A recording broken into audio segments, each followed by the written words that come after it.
talked about, what's going on in Ukraine. And, you know you're doing something right when you get attacked from both sides, I suppose. I had people say, oh, you're a stooge for the CIA and the military-industrial complex, and then somebody, oh, you're a stooge for Russia. No, I think that there's a lot of nuance to this, and a lot of it is missed by all of us. This is a complex situation. But, let's start out. Serial rapist and alleged career criminal Donald Trump yesterday came out and said, basically Putin was a genius. And in fact, he said literally, this is genius, end quote. This is the same Donald Trump who was first impeached because he refused to give $400 million of the military aid to Ukraine because Zelensky refused to lie about Joe Biden on his, on Trump's behalf.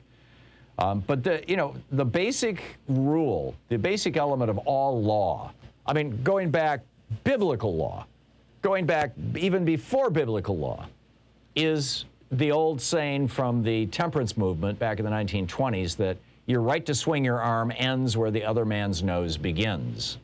We would update that to today to say the other person's nose begins, but you get the point. The integrity, bodily integrity, the border of your body is your skin, and it shall not be violated. When it's done physically, it's called assault. When it's done sexually, it's called rape. But the bottom line is you may not violate the integrity of our body. Well, that's like rule one, first commandment of all law, all over the world, always has been. The international equivalent of that is you will not violate a nation's territorial integrity. And of course, that's what's going on right now, at least in the opinion of most of the world and this commentator, in Ukraine. That said, the Biden administration finds itself in a really awkward position. Bernie Sanders yesterday came out and said, and I quote, Vladimir Putin's latest invasion of Ukraine is an indefensible violation of international law, regardless of whatever false pretext he offers. But like I said, that said, the Biden administration's in a really awkward position in large part because we did the same thing to Iraq.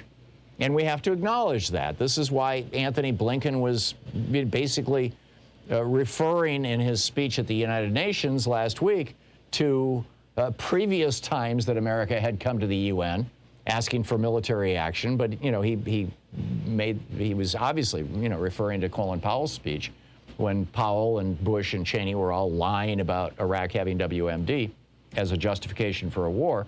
But he said, this time we're trying to stop a war, not start one. But I think that this is, this is something that is being used, shall we say, in the propaganda war on behalf of Russia and against the United States in particular on this, although we also had allies who participated in that giant lie. Also, Ukraine is not a member of NATO, and they're not a member of the European Union, and we have no explicit defense treaty with them, which is something that gets pointed out a lot on Fox News and in right-wing media, where they're basically saying, yeah, go ahead, take it, it's no problem. And also we have to acknowledge that back in 1991, there was this handshake deal between President George Herbert Walker Bush and Mikhail Gorbachev, the Secretary General of the Soviet Union, that NATO would not expand westward or eastward, excuse me. And since then, we've added, I believe, about a dozen NATO countries, many of them right up on Russia's border. If this was all about NATO, I think you could say that there was some sort of a justification. But it's not all about NATO. NATO has made it clear they're not going to let Ukraine in. The German chancellor came out and said, no, not while I'm alive. But on the other hand, you've got, this handshake deal having been violated over and over and over again. Thomas Friedman, I'm not a huge fan of Thomas Friedman at all. He's one of the biggest advocates of neoliberalism in the media, but he published a piece in the Times yesterday basically saying the same thing. This is one of our biggest foreign policy blunders ever. There was no good reason to expand NATO like this. And Russia's pointing that out. And it gets particularly difficult when we say, well, Russia doesn't have the right to assert a sphere of influence, when for 200 years we have been doing the same with the Monroe Doctrine. President James Monroe in 1823 said basically the United States can meddle in any country it wants in Central and South America. And what do? We overthrew the government of Chile. Invaded is not the right word. We stuck our nose into the affairs of El Salvador, Honduras, Guatemala. We have meddled in Mexico's internal politics. We've encouraged the so-called revolution in Argentina. It just goes on and on, right? So it's not like our nose is clean here. But again, that said, you've got a sovereign nation that is being invaded right now, or is on the verge of being invaded, depending on how you define invasion. And it's a democracy.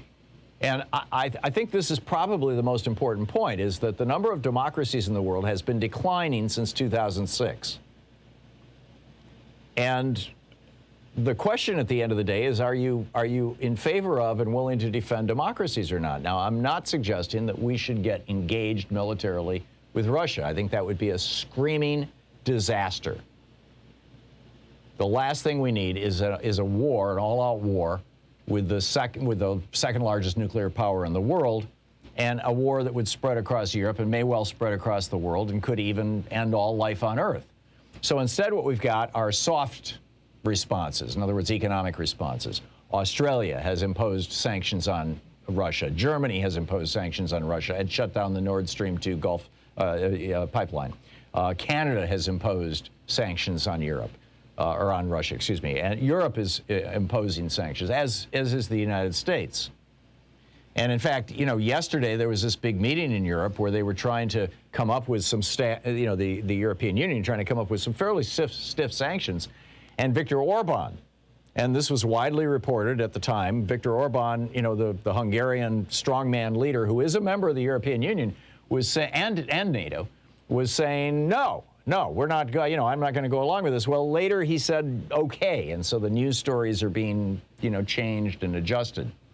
But the bottom line, in my opinion, is that sanctions rarely do any good. But on the other hand, you've got to say something. You've got to take a position. You've got to take a stand.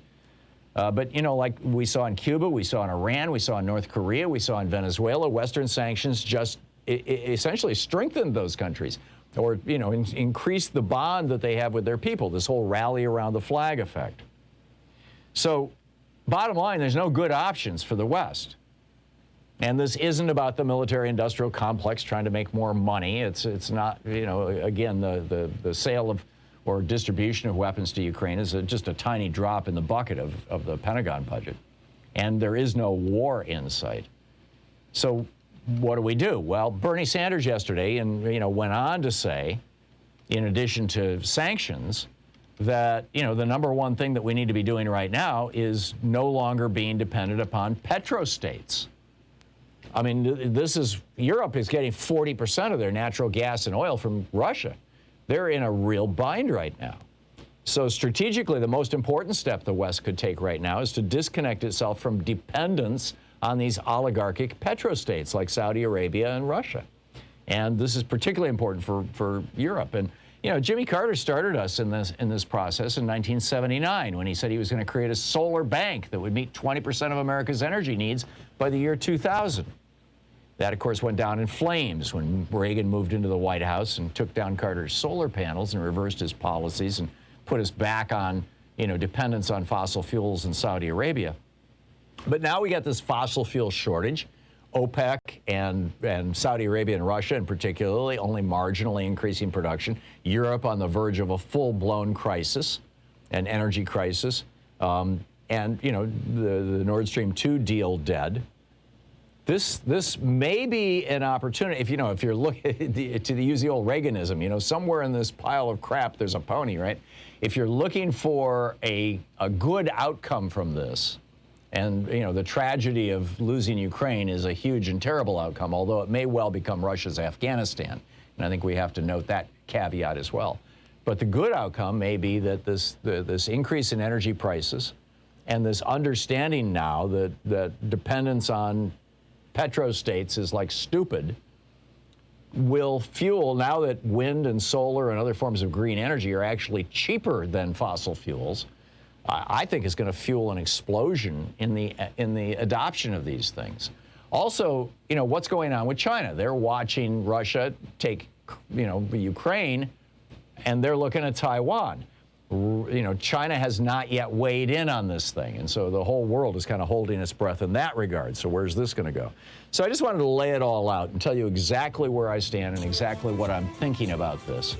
There are no easy solutions. There are no, you know, we're not going to sloganeer our way out of this or name call our way out of this. And frankly, we're not going to sanction our way out of this.